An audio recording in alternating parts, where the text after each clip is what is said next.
Gostaria de conceder a palavra à primeira secretária da minha diretora, Maria de Jesus Silva de Almeida Farias.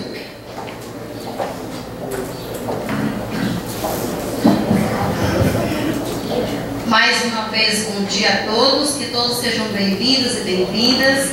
Quero agradecer por quem está aqui nos assistindo, na pessoa de minha amiga, companheira de luta de muito tempo, Nalva Braga.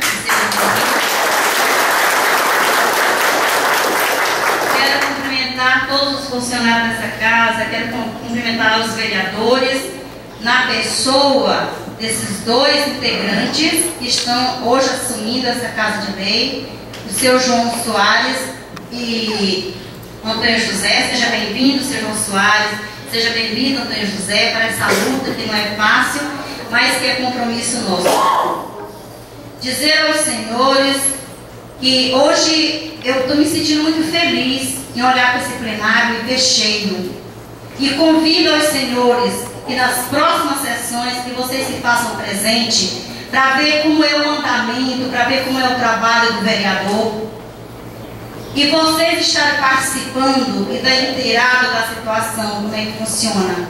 Dizer ao seu João Soares, novo vereador, dizer ao seu Antônio José, que aqui estamos para juntos fazermos um trabalho que venha atender a necessidade do nosso povo, que venha atender os anseios de cada um. Estamos aqui para ver o que é de melhor para a nossa comunidade, o que é de melhor para o nosso município. E com isso vocês podem contar com o meu apoio.